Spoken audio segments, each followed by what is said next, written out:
अमेरिकी सदर Donald Trump जो चवणु आहे त संदन चूंडनि में रूस जे असरअंदाज़ थियण बाबति जांच लाइ ख़ासि काउंसिल जोड़ण वारे फ़ैसिले सां अमेरिका खे तमामु घणी परेशानी थी आहे। वाशिंगटन में हिकु प्रेस कॉन्फ्रेंस खे ख़िताब कंदे अमेरिकी सदर डोनाल्ड ट्रंप हिकु भेरो ॿीहर पंहिंजो बचाउ कयो ऐं चूंड मुहिम दौरान रूस सां कंहिं बि क़िस्म जी मिली भगत खां इनकार कयो आहे। हुन चयो त इहो समूरो मामिलो रुॻो खेसि निशानो बणाइण लाइ आहे, जंहिं जो को बि नतीजो निकिरण वारो न आहे। वाज़िह रहे त इन मामले जी जांच लाइ FBI जे सरबराह रॉबर्ट मोलर खे ज़िम्मेवारी सौंपी वई आहे। लॻभॻि सभिनी पार्टियुनि पारां संदसि मुक़ररी जी आजियां कई वई आहे। गुज़िरियल हफ़्ते डोनाल्ड ट्रंप वफ़ाक़ी जांच इदारे FBI जे सरबराह जेम्स कोमी खे बरतरफ़ कयो।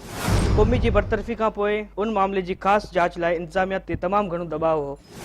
ख़मीस ॾींहुं सदर ट्रंप उन ॻाल्हि खे रद्द कयो हो त हुन जेम्स कोमी खे बरतरफ़ करे उन मामले जी जांच ते असरअंदाज़ थियण जी कोशिश कई आहे।